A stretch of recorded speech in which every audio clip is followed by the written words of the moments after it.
Haya ni San Fernando ABC Federation President Ricardo Nonoy Reluya gipahiluna na sa gym sa lungsod. Samtang mga mulupyo sa lungsod mipadayag sa ilang kahinugon ug kabalaka.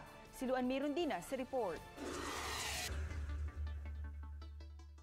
Kagahapon, gihatod na sa lungsod sa San Fernando ang Patay'ng Lawas ni ABC Federation President Ricardo Nonoy Reluya. Gikan sa utlanan sa lungsod, naghuwat ang mga supporters ni Reluya ug mihatod sa Patay'ng Lawas ngadto sa simbahan.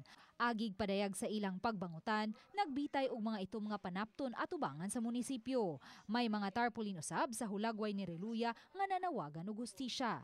Sukad gipahiluna ang haya sa ABC Federation President sa covered court sa lungsod. Midag sa usab ang mga supporters nga buot musud kaniya sa katapusang higayon.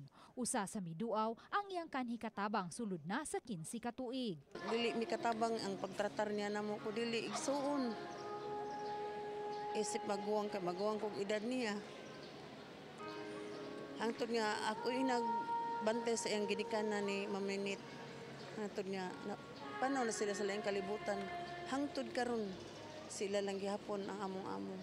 Samtang wa malikayi sa dental staff nga ma-emosyonal dihang gi-recall niya ang mga panahon nga gitabangan siya niini. Pareha sa pag-eskwela sa akong anak, ma'am. Dako ka islang natabang. Duha ka anak na ko nga nahuman. Dako ka silang ikatabang. Bisag kinsa nga mosampit na labi na pag-eskwela. Matod ni Annalyn Sasil, ubay-ubay sa mga kabanay ang nabalaka usab nga muduaw tungod sa hulga sa ilang seguridad. Gani sukad na dangat sa tambalanan, si Mayor Lacambini Reluya wa pa kini makaduaw sa haya sa iyang bana. Ang tulo usab nila ka mga anak, gidid-an usab nga makaduaw sa haya tungod sa kabalaka sa ilang seguridad. Ang haya ro ni Sir Nonoy gitugya ni namo sa iyang mga igsuon nga kami na mo manage o unsaon na mo pagpangga si Sir hangtod maabot sa dipolog. Amo na ning risko karon. Hayan karong Miyerkules, dad-una ang Patay'ng Lawas ni Nonoy sa dipolog aron didto ilubong tupad sa iyang mga ginikanan. Samtang ang hepe sa San Fernando Police Station, Chief Inspector Lymel John Pasquin, mibutyag nga usa ka team gikan sa Provincial Mobile Force Company ang miabag karon sa ilang puwersa aron sa pagpahigayon og mga checkpoints. Sila naman po yung in charge dun sa mga hinterland barangays natin na like yung pag-visit and checkpoints. But then again, nagko-complement kami, ma'am, ginagawa naming joint ng RMFB.